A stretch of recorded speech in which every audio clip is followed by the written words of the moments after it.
The old house stood exactly as I remembered it, a silent monument to a past I'd spent years trying to forget.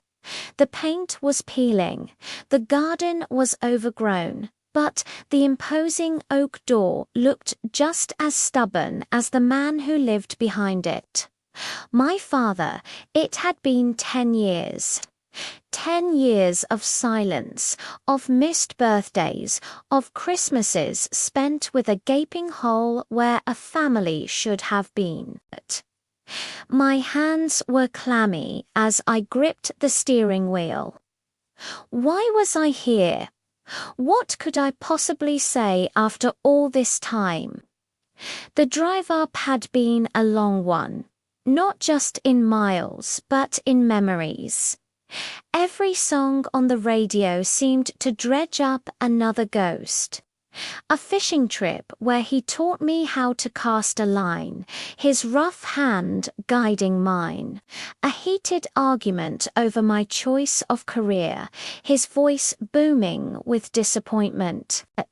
The final explosive fight that had severed our connection, leaving behind a chasm of unspoken words and simmering resentment. I'd told myself for years that I was better off without him, that his approval wasn't something I needed. But that was a lie. A part of me, the little boy who just wanted his dad to be proud, had been aching ever since. My sister's call had been the catalyst. "He's not doing well, Mark," she'd said, her voice strained. "He asks about you." Those last 3 words had shattered the fortress of indifference I'd built around my heart. "He asks about you." It was a crack in the wall, a sliver of light in a decade of darkness. And so, here I was, parked in front of the house that built me and broke me, about to face the man I loved and resented in equal measure. My heart hammered against my ribs, a frantic drumbeat of fear and hope. Was it too late? Could we ever find our way back? Taking a deep, shaky breath, I finally got out of the car. The gravel crunched under my feet, the sound echoing in the stillness of the afternoon. Each step toward that door felt like a mile. I could see a light on in the living room window, a faint flickering glow. He was in there. I raised my hand, my knuckles hovering just inches from the wood. It felt heavy, weighed down by years of anger and regret. This wasn't just about him anymore. It was about me. It was about letting go of the bitterness that had been poisoning my own life for so long. It was about finding peace, not just with him, but with myself. I knocked. The sound was surprisingly loud, a definitive statement in the quiet air. Now, all I could do was wait. The door creaked open, and there he was. The years had been unkind. His once broad shoulders were stooped. His hair was thin and white, and the fire in his eyes had dimmed to a faint ember. He leaned heavily on a cane, his breath coming in shallow rasps. For a moment, we just stared at each other, 2 strangers who shared the same blood. The silence stretched, thick with everything left unsaid. He looked smaller than I remembered, more fragile. The titan who had dominated my childhood was gone, replaced by a frail old man. My anger, so carefully nurtured for a decade, simply evaporated, replaced by a wave of sorrow so profound it stole my breath. "Mark." His voice was a gravelly whisper, full of disbelief.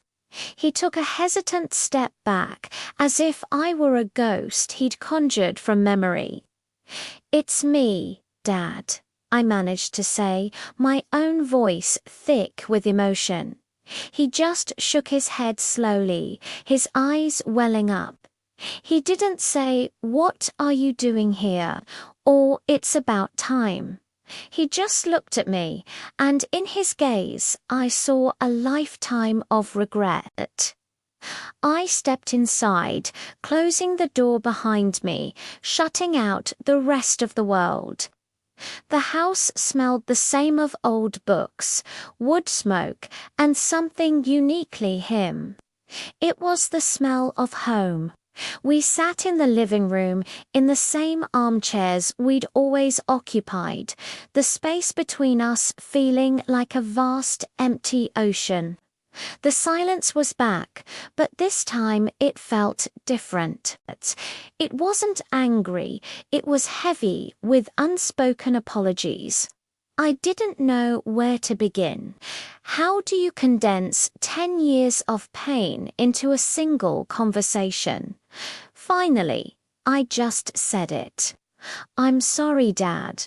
The words hung in the air, simple and inadequate, yet carrying the weight of a decade. I'm sorry for everything. For the things I said. For not being here. He looked down at his gnarled hands, resting on the head of his cane. A tear traced a path down his wrinkled cheek. "No, son," he rasped. "I'm the one who's sorry." He looked up, his eyes meeting mine. A father should build his son up, not tear him down. I was stubborn, proud.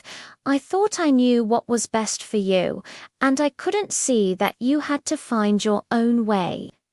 My pride cost me my son. His voice broke on the last word, and a sob shook his frail frame. In that moment, the dam inside me broke. I went to him, kneeling by his chair, and for the first time since I was a little boy, I hugged my father. He felt so thin in my arms, so fragile. We held on to each other, two broken men trying to piece themselves back together, our tears mingling in a silent testament to our shared pain. We talked for hours. The sun set, casting long shadows across the room, but we didn't turn on the lights. We let the darkness be a comforting blanket as we unpacked years of hurt. We talked about the fight, about the harsh words and the deep wounds they'd inflicted. We talked about my career, and he told me, his voice thick with emotion, that he was proud of me. He'd followed my work from a distance, cutting out articles and saving links, a secret, silent supporter all along. We talked about my mum and how much he missed her. We didn't fix everything. 10 years of damage can't be undone in a single afternoon, but we laid the first stone. We opened the door to forgiveness. As the night grew late, a comfortable quiet settled between us.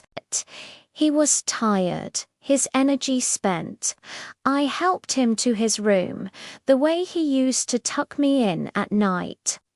As I stood in the doorway, he looked at me, a faint smile on his lips. "Don't be a stranger, son," he said softly.